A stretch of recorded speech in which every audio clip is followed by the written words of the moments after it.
Assalamualaikum warahmatullahi taala wabarakatuh. Apa khabar semua trader-trader yang berada di Malaysia? Hari ini hari Isnin bersama saya Amar, market analyst anda di Torex Malaysia. So seperti biasa hari ini saya duduk di hadapan anda untuk kita buat ulasan terhadap apa yang berlaku kepada pasaran sepanjang minggu lepas hari Isnin sehingga hari Jumaat. So hari ini kita akan ulas beberapa mata wang penting. Seperti biasa, ulasan kita akan merangkumi faktor-faktor geopolitical, isu-isu fundamental, pergerakan harga dan juga strategi dagangan yang mungkin kita boleh pertimbangkan sepanjang aktiviti dagangan kita pada minggu ini. So jika anda rasa anda memerlukan panduan untuk aktiviti dagangan anda pada minggu ini, jangan lupa tonton video ini sehingga tamat.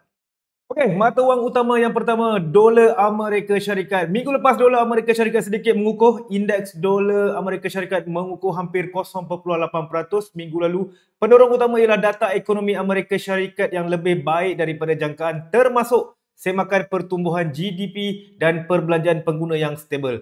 Hal ini mengurangkan jangkaan bahawa Reserve Sekutu ataupun Federal Reserve akan segera menurunkan kadar faedah dalam masa terdekat. Selain itu, ketidaktentuan politik di Washington mengenai risiko penutupan kerajaan meningkatkan permintaan terhadap dolar sebagai aset selamat. Buat masa ini, dolar kekal dominan berbanding kebanyakan mata wang utama yang lain. Jom kita lihat apa yang berlaku di chart. Okey, daripada chart dolar index boleh kita lihat beberapa siri penurunan dolar sepanjang beberapa minggu sebelum ini. So daripada sudut technical analysis kita boleh perhatikan dekat sini satu siri penurunan dolar index telah berlaku, tetapi kalau kita perasan ada berlaku satu breakout dekat sini menunjukkan simptom pengukuhan daripada mata wang dolar. Okey.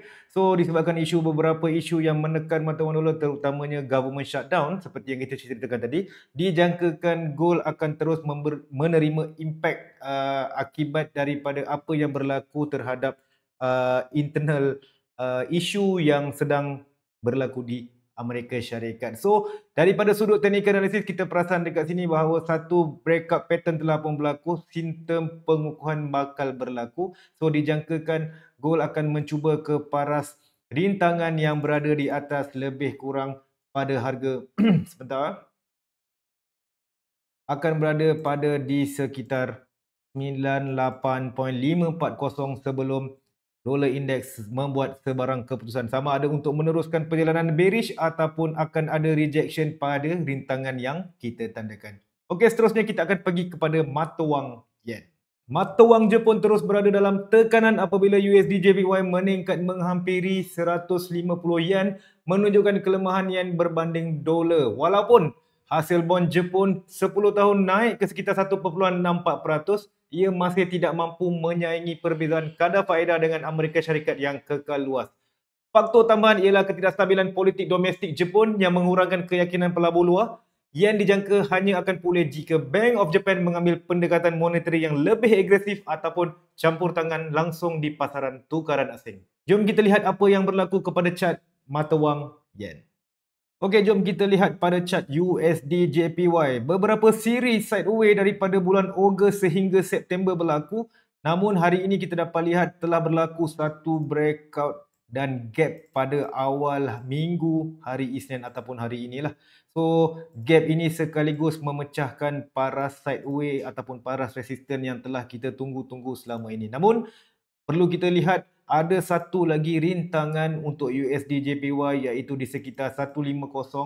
Okey, 150-151. Sekiranya USD JPY berjaya memecahkan ataupun sekiranya yen terus melemah pada minggu ini, kita jangkakan bahawa USD JPY mungkin akan meneruskan momentum kenaikan ke atas. Namun kalau kita perhatikan dekat sini, sekiranya berlaku rejection di kawasan yang sama, maka perlu perhatikan semula kawasan breakout yang telah kita tandakan dengan jangkaan mungkin akan berlaku market retracement untuk mencuba paras breakout yang telah saya tandakan di bahagian bawah. Okey, seterusnya kita akan pergi kepada mata wang yang lain.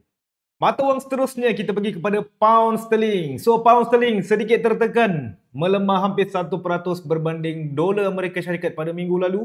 Sentimen pasaran terhadap GBP terjejas oleh kombinasi dolar yang semakin kukuh dan data domestik UK yang bercampur-campur. Inflasi di UK yang kekal tinggi menyebabkan Bank of England BOE berdepan dilema kadar faedah sukar untuk diturunkan dalam masa terdekat, tetapi pertumbuhan ekonomi pula menunjukkan tanda-tanda kelemahan khususnya dalam sektor pembuatan dan perkhidmatan. Situasi ini meletakkan pound dalam kedudukan yang tidak menentu dan beri tekanan kepada mata wang pound pada minggu lepas. Jom kita lihat kepada chart apa yang berlaku kepada GBP.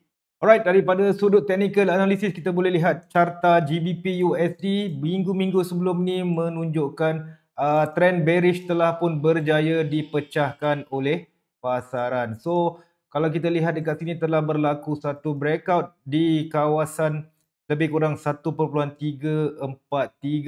Pengukuhan terus berlaku untuk mata wang GBP USD, namun kita perhatikan ada rintangan yang masih belum berjaya dilepasi oleh GBP USD. So saya menjagakan bahawa GBP USD masih lagi ada beberapa rintangan yang perlu kita perhatikan, terutamanya dekat atas ni pada price 1.365.